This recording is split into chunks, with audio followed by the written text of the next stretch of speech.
আসসালামু আলাইকুম। ফ্রি সময়ের শিক্ষা, স্টেশনে দাঁড়িয়ে ছাগলের কাছ থেকে শেখা, ট্রেনের অপেক্ষা আর প্রকৃতির নীরব পাঠ। কিছু না নিয়েও অনেক কিছুই শেখা। খামারির চোখে স্টেশনে ছাগল আর জীবনের শিক্ষা। অপেক্ষার মুহূর্তে পাওয়া জীবনের আসল মূল্য। আলহামদুলিল্লাহ, খামার থেকে কাজ শেষ করে ট্রেনে বাড়ি ফেরার সময় স্টেশনে কিছুটা ফ্রি সময় পেলাম। ট্রেন আসতে দেরি ছিল, তাই তাড়াহুড়ো না করে আমি প্ল্যাটফর্মেই দাঁড়িয়ে রইলাম। এই ফাঁকা সময়টা আমি কাজে লাগাতে চাইনি, কিছু সংগ্রহ করতেও চাইনি। আমি শুধু চারপাশটা দেখছিলাম আর ছাগলগুলোর দিকেই মনোযোগ দিয়েছিলাম। স্টেশনের পাশে দাঁড়িয়ে থাকা ছাগলগুলো আমাকে একটা গুরুত্বপূর্ণ শিক্ষা দিল। ওরা খুব সাধারণভাবে বাঁচে, যা দরকার ততটাই খায়, অকারণে কিছুই নষ্ট করে না, আর নিজের সীমার মধ্যেই চলাফেরা করে। এই দৃশ্যটা আমাকে শিখিয়েছে যে জীবনের সব সময় দৌড়াতে হয় না, কখনো কখনো থেমে থাকাটাও প্রয়োজন। আলহামদুলিল্লাহ, আমি কোনো লতাপাতা নিলাম না, কারণ প্রকৃতির কাছ থেকে নেওয়ার আগে ভাবতে হয় এটা কি সত্যি দরকার।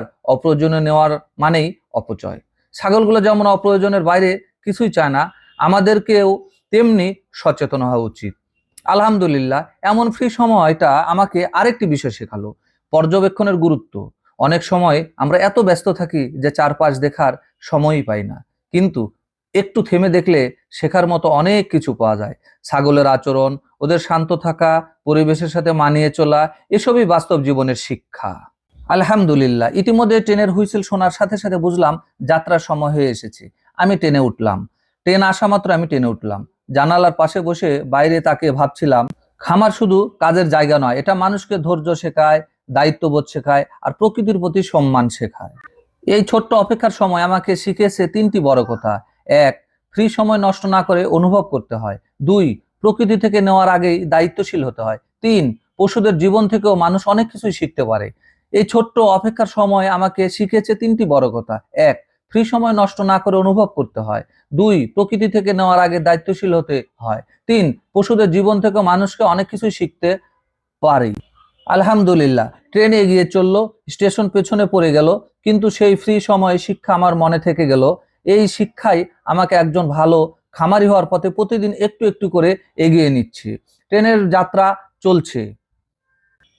আলহামদুলিল্লাহ, ছোট্ট সময়কেই গুরুত্ব দাও, সেখান থেকে বড় শিক্ষা আসে। অপ্রয়োজনীয় কিছু নেওয়ার চেয়ে না নেওয়াটাই বড় বুদ্ধিমত্তা। অপেক্ষা করতে শেখা মানে ধৈর্য অর্জন করা। প্রকৃতিকে সম্মান করলে জীবন নিজেই সহজ হয়ে যায়। কাজের ফাঁকে থামতে পারাই শক্তির পরিচয়। পশুদের জীবন থেকেও মানুষ অনেক কিছুই শিখতে পারে। আজকের ছোট্ট শিক্ষা আগামীর বড় সফলতা। শান্ত মনেই সঠিক সিদ্ধান্তের চাবিকাঠি। নিজের পথে বিশ্বাস রাখলে ধীরে হলেও ঠিক গন্তব্যে পৌঁছানো যায়। যে মানুষ শেখে সে মানুষ কখনোই থেমে থাকে না।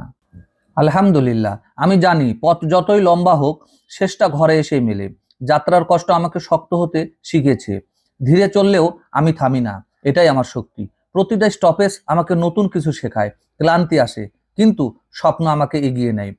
ছোট্ট যাত্রায় বড় মানুষ তৈরি করে। আমি আমার পথ নিজেই বানাচ্ছি ধাপে ধাপে। আজকের সংগ্রামী আগামীর গর্ব। ঘরে ফেরা মানেই শুধু পৌঁছানো না, শেখা নিয়ে ফেরা। আমি এভাবেই জার্নি করি, শান্ত, ধৈর্য আর বিশ্বাস নিয়ে। আমি এভাবেই জার্নি করে বাড়ি ফিরি। পথ লম্বা হলেও বিশ্বাস ছোট করি না। যাত্রার কষ্ট আমাকে ভাঙে না, গড়ে তোলে। প্রতিটা স্টপেজ আমাকে ধৈর্য শিখেছে। ধীরে চলি কিন্তু থামি না। আজকের ক্লান্তি আগামীর শক্তি। আমি জানি পরিশ্রম কখনো নষ্ট হয় না। ঘরে ফেরা মানে শুধু পৌঁছানো না, সেখানে ফেরা।